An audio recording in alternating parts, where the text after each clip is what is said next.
Okay, thank you, Julie, for the introduction, and welcome everybody that is joining us tonight on the last webinar of our series.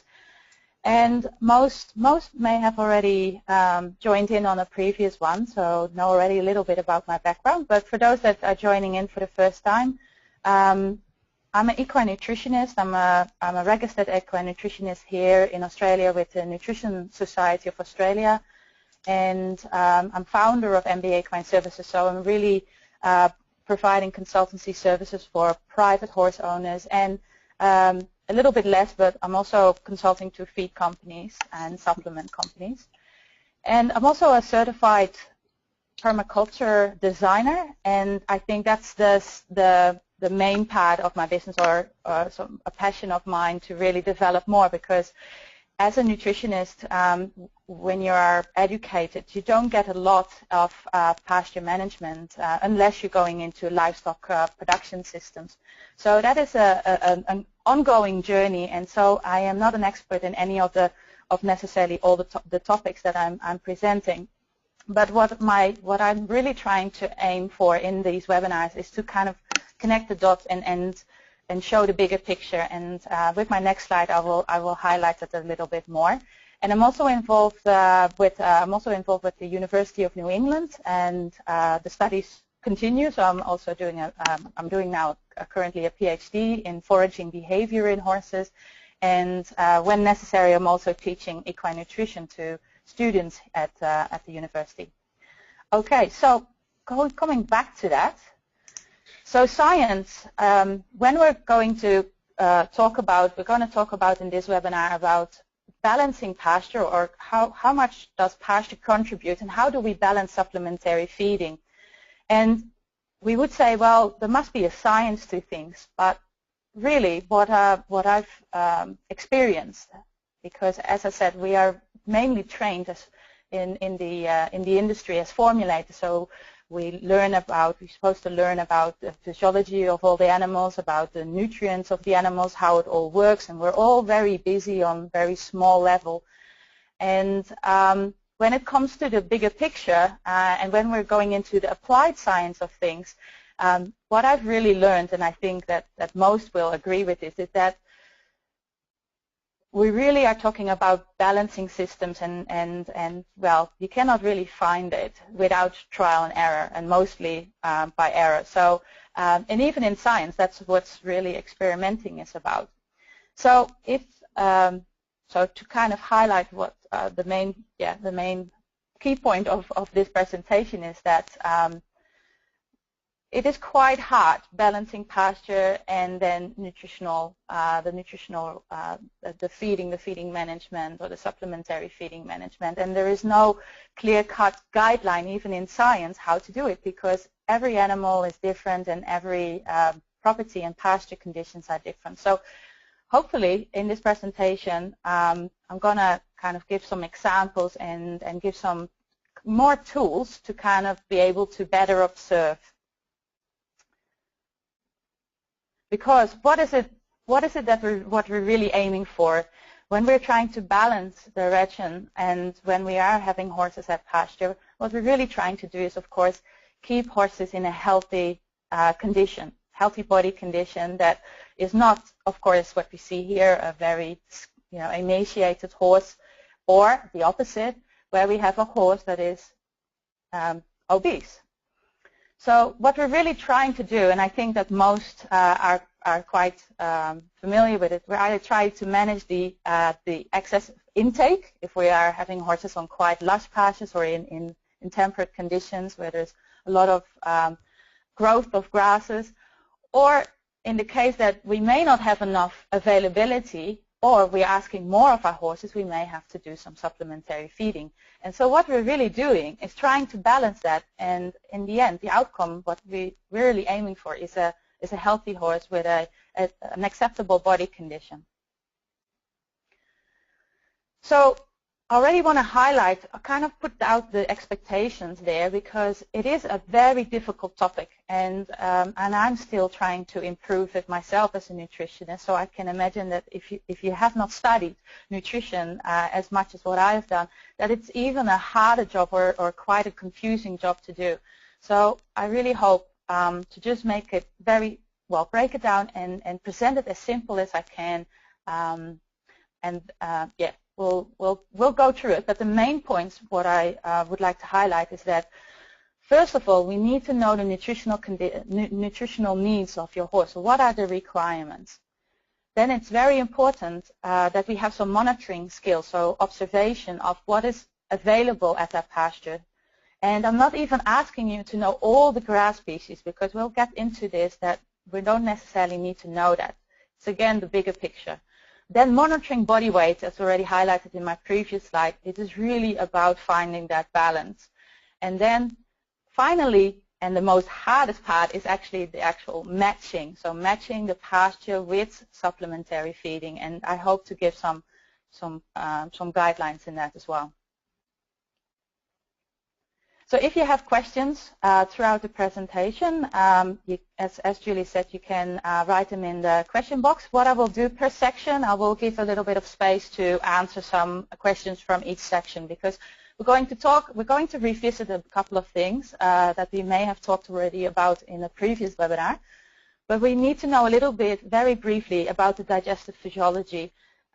Due to time constraints, I may go quite rapidly through the material. So if you have any questions, just write them down. A bit about nutrient digestion, and that will help us then to go into the dietary management part. So we're going to look at what are the minimal things that we need to know. So we're going to talk about body condition and nutritional requirements.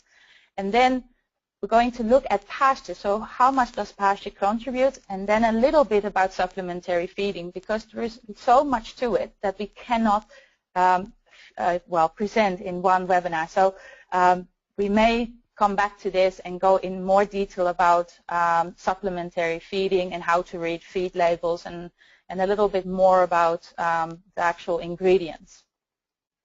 And then again, we have a little bit of Q&A, but at the end of the presentation, any questions that I have not answered, what I will try to do is answer them, and then Julie will email that to all the participants, so to all of you. I think that most are aware that horses have been adapted from are really adapted to a fibrous diet. They generally live in a group. They show patch foraging behavior, so they eat a little bit and then they walk and they roam really large rangelands, and they eat on a continuous basis, and that's what their digestive system is really designed for. So if you can see at the time budget, they spend 60% time on foraging, and that's because when we go into their digestive physiology, it's because they really need to have this continuous intake of plant fiber to extract the nutrients out of it. If we then look at the domesticated horse, we see that that has changed, and of course this is just a general a general depict of the domesticated horse time budget. And of course it will really depend if the horse is stabled or pastured, but we know that definitely when it's stabled, its foraging time is severely compromised, unless we are really adopting strategies to increase that foraging time by using slow feeding hay nets and having some pasture hours, so putting the horse in a paddock for a couple of hours. But here in Australia, most people will have the horses pastured, and that's also what we ideally like to have for our horses. We really would like to have an environment where we really have this, where the horse's intrinsic value is really to its development, really. But what we see is that even though we manage horses on pasture, we see that overgrazing and pasture or kind of land problems can really significantly decrease the pasture availability, so the biomass. And we already talked about pasture problems in previous workshops, and we'll get back to this a little bit later. But what I want to highlight is that even if it doesn't matter if we're stable horses or pasture horses, what we see is that most of the time that horses do rely on this supplementary feeding, and it's generally based on either cereal grains and not as much forage as what they would get if they were at pasture. And if they are at pasture, another problem could be that even if you have this, if they have 24 hours access to a pasture, they may in some climates be challenged by pasture species that are quite high in what we call non-structural carbohydrates and are quite low in fiber. So we're going to come back to this. And in a survey that I've done for my PhD a couple of years ago, I actually found that I had 3,000 horses, and 85% of these horses were pastured. And of those horses were pastured 24 hours. And of that group, 95% was still receiving supplementary feeding. So pretty much we can say that most horses that are pasture in this survey group was still receiving and relying quite heavily on roughages and concentrates. And so we need to be aware that that the digestive system of the horse can be challenged in that way. There are a lot of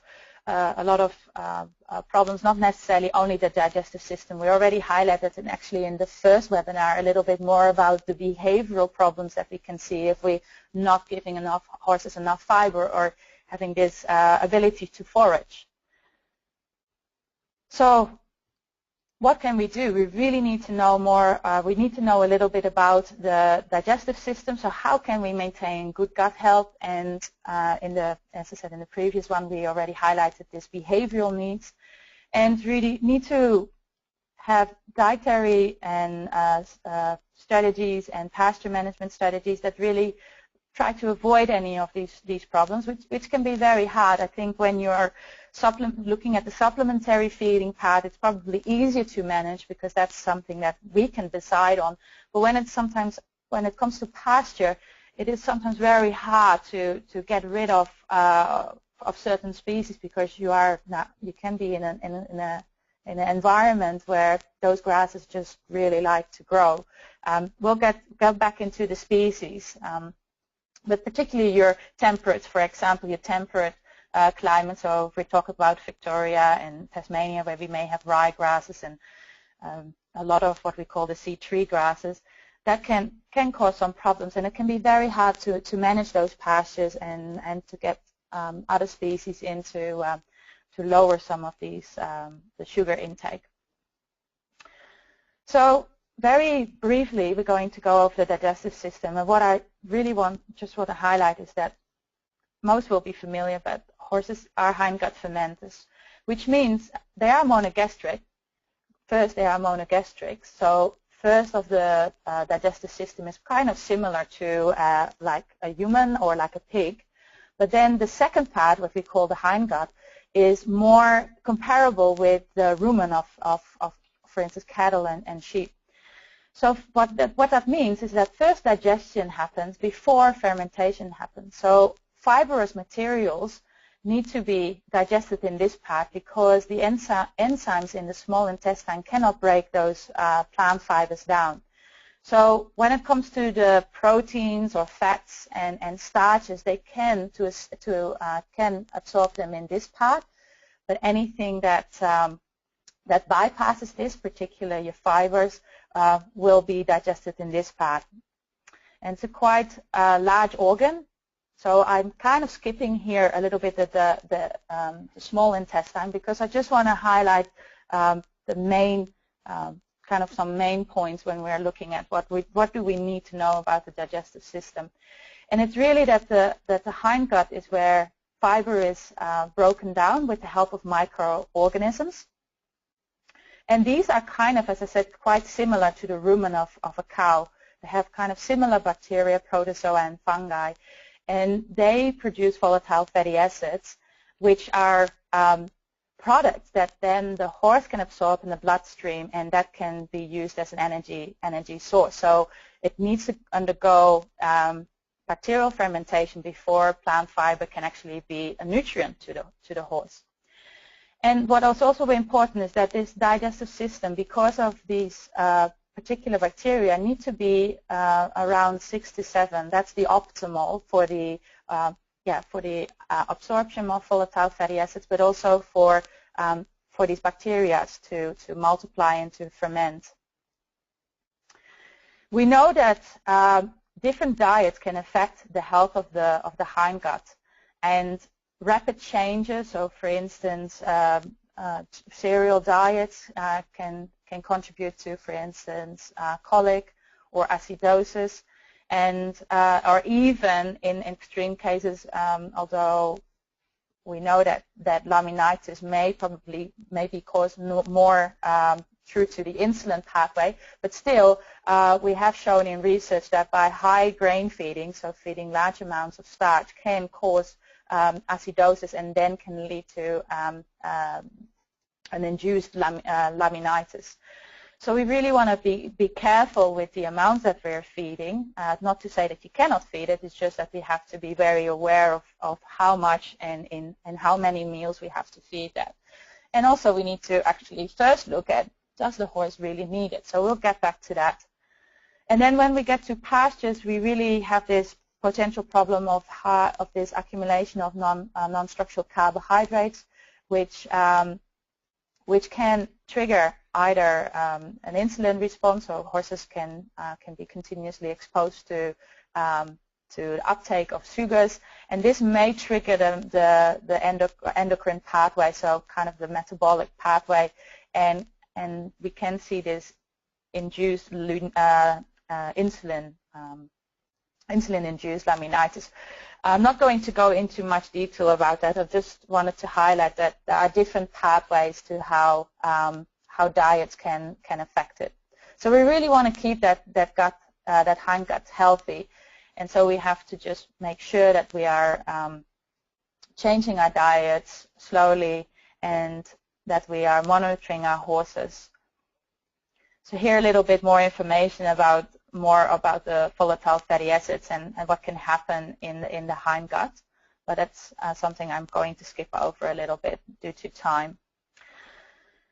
So, as I said, it's a quite rapid overview of the gut system. If there are any questions, I'm more than happy to answer them. But yeah, we're going to go into the next part, which is the nutrient digestion. Oh, hi Mariette, there's no questions at the moment, but if anyone has any, just type them in the question box and we can I can read them out at whatever point during the presentation. Thank you. Yeah. So yeah, it's a quite quick overview of the digestive system. I think that most are quite familiar with hindgut health and what diets can do to the pH in the hindgut and how that may affect the horse. But we're going to go now a little bit more into the nutrient digestion, because this is a really important part to better understand what pasture can contribute, and also then our supplementary feeding. So first of all, when we talk about food, there is two parts that we need to consider, and then there is another breakdown, is that food consists out of a part water and a part what we call dry matter. And in that dry matter, that's really where all the nutrients are. So your minerals, your vitamins, your carbohydrates, and proteins and fats. And these, the macronutrients, so these are the minerals and vitamins. But when we talk about the macronutrients, these contribute to your energy. And so when we then look at what is the main component of the horse's diet, as we know, is fibrous material, so grasses and herbs and browse. And so what we need to know is a little bit more about, well, what are the carbohydrates? Because a lot of people get quite confused when we're talking about these non-structural and structural.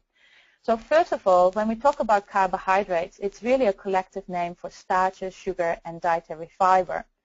And then what we can then do is actually break those down in two parts. So we have structural carbohydrates, so we call them generally fibers, And then we have the non-structural carbohydrates, which are your simple sugars, your starch, and your fructans.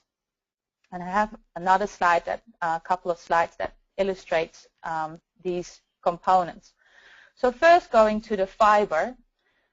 Well, the structural part, the fiber part, is, I will actually quickly go to this slide, or we'll go back. But if we have a plant cell, the structural part, so the fiber, is actually the stem, is the outside of the cell. So that's the structural carbohydrate. And when we look at the cell content, that's when we're talking about the non-structural part. So just go back. So knowing that the structural part is the stem, is the outside of the cell, we also know that this can change based on the stage of maturity of a plant. So when it gets to the vegetative stage, so if it's very young, it has a lot of cell content and not a lot of stem, of outside cells. And when it actually matures, we'll get more fiber. So if we break that down, some more terms are, if we look at the fiber, is cellulose and hemicellulose and lignin. Those are three components that the stem, or the outside part of the cell, the fibrous part, consists of. And that increases, so what we call lignification, that increases when the grasses get to a more mature stage. And with that, as a result, the nutrient will decrease. So the stage of growth rate will go down and maturity will go up. We'll get some nutrient losses. So if we then look at the cell content, that's when we talk about the fructans, the starch, and the simple sugars. They also are affected. So the more mature, with the stage of maturing, so going to a vegetative state, the cell content will become less because the outside, this part, will increase in size. That's what we call that lignification. And that's just important to have to understand, because that really helps with determining the nutritional value of, for instance, when we get to pastures and hay. So there are some other things that affect the sugar content, so the cellular content, and that's the season, of course, throughout the year, which is, of course, linked to the growth of the plant. And what we see is that even the time of the day can affect this. So here you see a graph where at different times the water-soluble carbohydrates, so the soluble sugars, have been measured in a pasture. And as you can see, when it's at night and early in the morning, when there is no photosynthetic activity, when there is utilization happening, so the plant is actually using the carbohydrates, it's at its lowest. And when the sun comes up, it will increase the photosynthetic activity. And then what we will see is also that the carbohydrates in the plant material, so in the cellular content, so in the leaves and in the stem, will increase. So that is very important to know, especially when we are dealing with sugar-sensitive horses and when we would like to have them managed. So some advice to have horses grazing at night and then locked up during the day in those very intense moments, or when we're in spring or even in autumn, when there may be a peak of sugar in grasses. Also, the type, the plant species, will also dictate how much cellular content and, for instance, starches there may be. So if we look at a forage legume like, for instance, lucerne, we only see 5% of the dry matter content contains is starch. But when we look at cereal grains, it can be 40 to 70% of dry matter, and that's also the reason why we are feeding cereal grains, to have that high sugar, high carb content to really increase the energy. And is very useful if you're, of course, sporting with horses, but not necessarily when you're dealing with horses that are good doers and have low activity. Also, as I said, it's then really handy to know what kind of forages contain certain amounts of nutrients. And of course, it will be determined, if we look at hays, it will be determined, of course, when it was cut. If it was an early cut or if it was more to the vegetative state, that will definitely influence the nutrient value.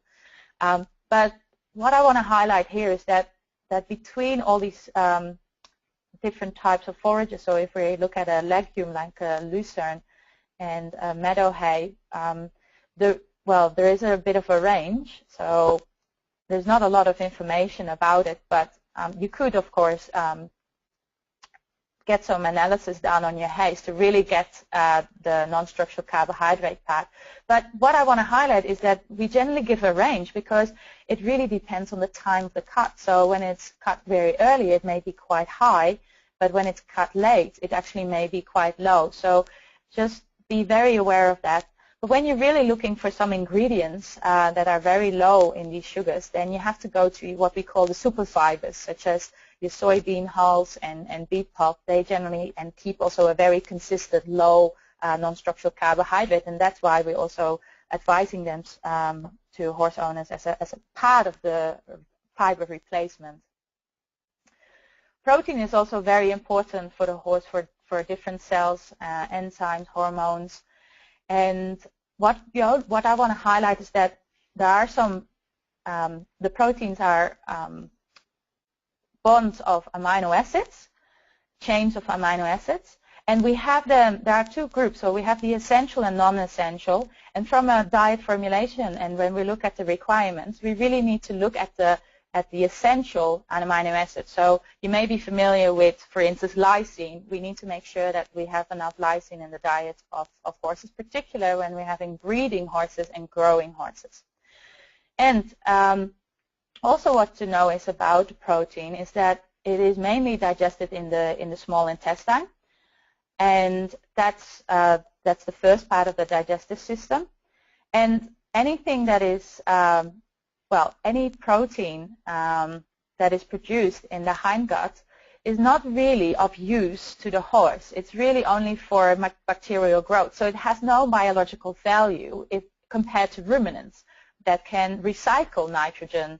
So in the rumen, because it has fermentation before digestion, it can actually recycle some of the nitrogen and make, have a biological value to for instance, a cow. But when we're having a hindgut fermenter, that is all lost pretty much. So everything needs to be digested in that first part. And that's why it's important that we look at the quality of protein and the digestibility of protein for horses.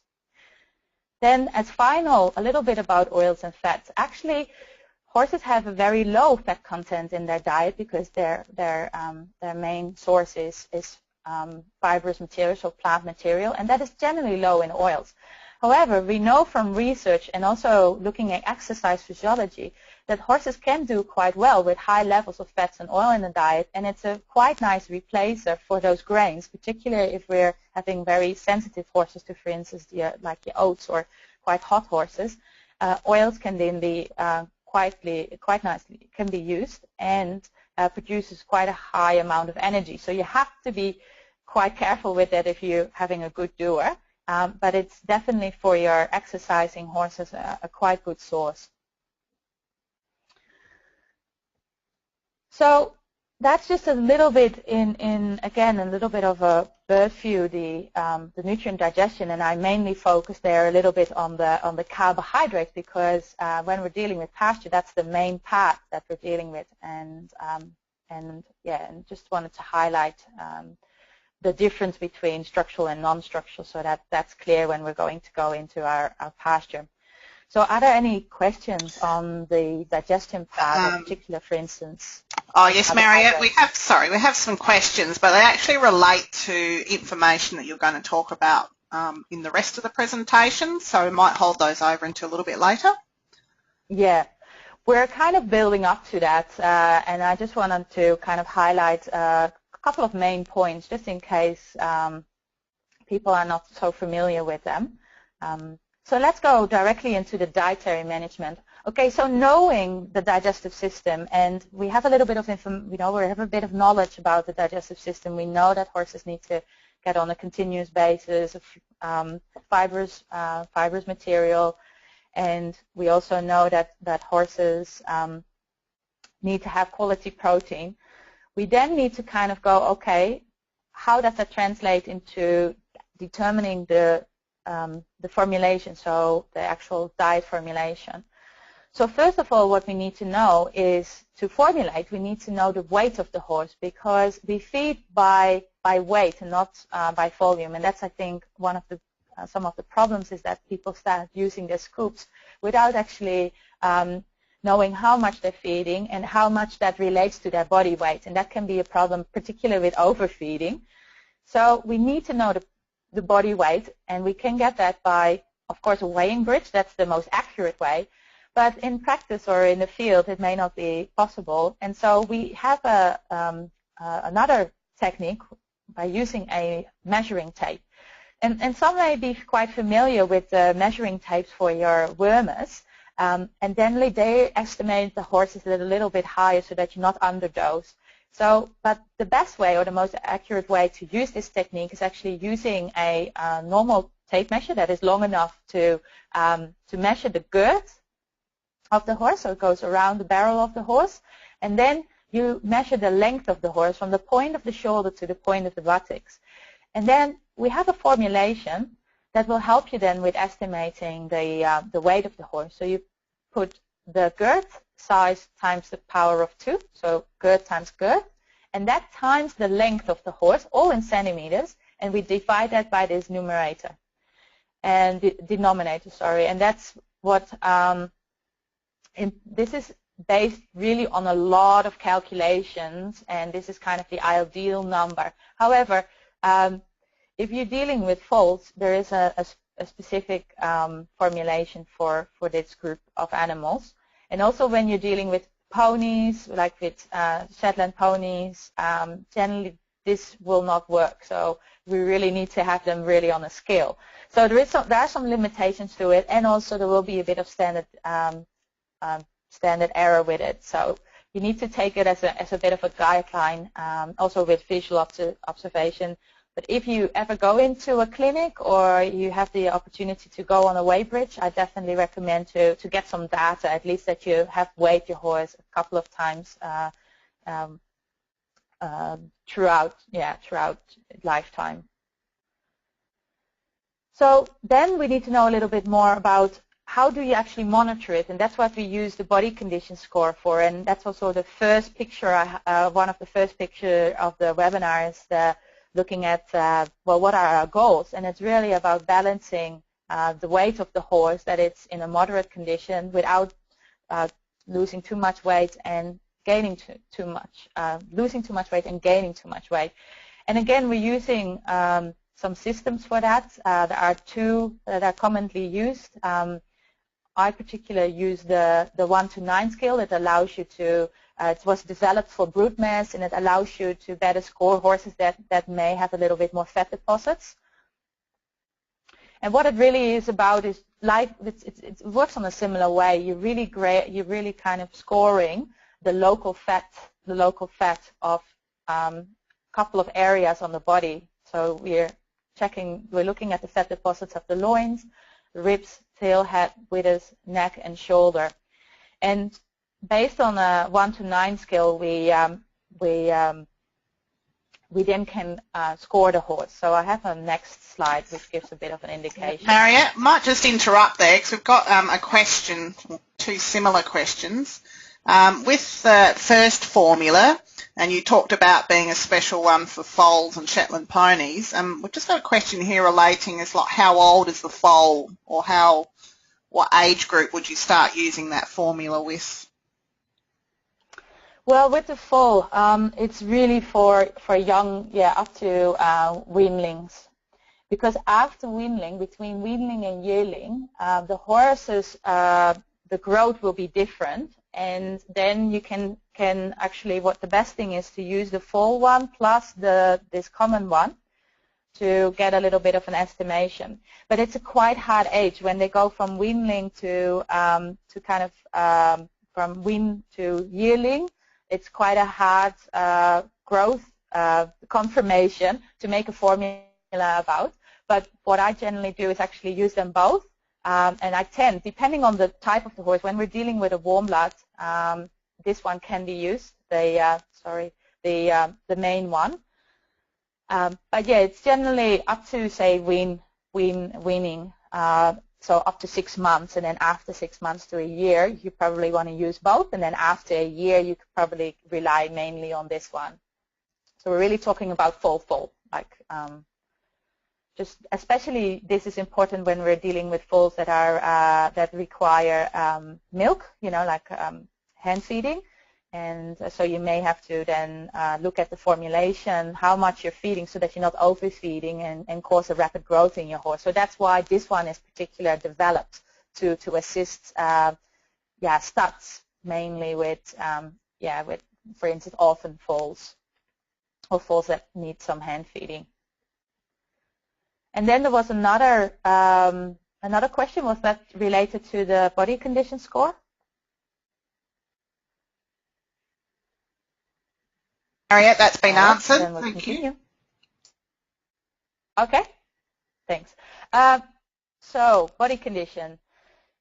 So on that scale of 1 to 9, what is actually 1 and what is a 9? And there is some information. I actually have a fact sheet on body condition score and also weight estimation on my website. So if you go to my website, you can find in the article or in the resource on the resource page the actual fact sheets, and you can actually print them out.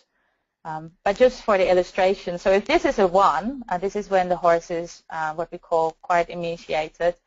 That's what we score a 1. So you generally see this in horses that have been, just not been really well cared of in very harsh conditions. And then we have horses that, well, this is a pony, Shetland pony, that is doing too good on grass or on food, and so we have here a 9. And then what we really want to see is actually more in between. This is the ideal, like a 5, moderate body condition score. But it depends on the type of horse, because here we have a typical racehorse, and they would like to see them more in a 4, 4.5, quite leaner, so what we call moderately thin. And then we have more the stallions or some of the breeds, they would like to have them more in a 6 or even 6.5, and that's moderately fleshy. But anything above 7 has been considered to be overweight, although we're not really having any universal agreement on that yet. So we know the body weight of the horse, we have estimated the body condition score, and then what we're doing is we need to know about the nutritional requirements of the horse. So how do we know that? Well, it's really based on a lot of research done over many years that have been collected in this book, which is kind of our guideline that we use as equine nutritionists, which is from the National Research Council, so the nutrient requirements of horses. And they do have a website, so if you want to note this website, that's where you can go and you go into this program and you can fill out your horse details, and it will roll out the requirements of your horse, and it has even a little bit of a program where you can enter some of your own feed details, although you need to know a little bit about the nutritional values. But with this little program, it's free, you can already get, as a horse owner, at least the nutritional requirements of your horse. So it will tell you, it's not very high resolution, but it will tell you the digestible energy. Just a note, it's based on the American system, so you will get megacalories. So you have to generally, for us, for the English system, you have to transfer that to joules. But there is a formula for that, and you can Google that. And then we have crude protein, lysine, and it's one of those amino acids that I highlighted that is very important. It's an essential amino acid. Calcium, phosphorus, and it continues. Then you have another tab you go into, and you can find more the trace minerals. And that will give you a bit of an idea. And it has all the classes of horses so for instance, a young horse of 20 months, it has a breeding stallion, working horse, light work, medium work. You can all by using the tabs, you can all fill those details in. But you do need to fill in the weight of the horse, so you need to know the weight before you can do this. And then, just to go one step back, so how did people, or how do we actually know what the horse needs? Because you kind of go, well, it's nice and good, all this science in a book. But what science has collected is what we have observed horses, and we know that horses have, from the first eye, that horses spend a large proportion of the time on grazing. So if 60%, so 17 hours a day, up to 17 hours a day, they can spend on grazing. And that is what they really are doing. They really graze that time to meet their nutritional requirements. Because the intake is the time spent foraging times the bite size times the bite rate. So depending on how much, well, there's a couple of things that influence this, but it's all about taking as many bites as they can to have enough fiber in their system to get nutrients from. And grasses are actually not that nutritious in that way. You have to have a lot before it's nutritious, and that's what really the horse or herbivores are really designed for. They are large animals to deal with this kind of poor quality food and have space to digest it. And what we know from science or from observational studies is that horses on a voluntary intake of a horse of fresh forages is somewhere between 50 and 30 grams per dry matter per kilogram body weight. So just to translate that, that's about 2% of the body weight. However, when we're dealing with mares, brood mares, we have seen that horses can increase somewhere, or young horses, from 3% to even up to 4% of their body weight. So the intake or the requirements will increase when we're growing and when we're, of course, sporting and when pregnancy and lactation. So that is highlighted here.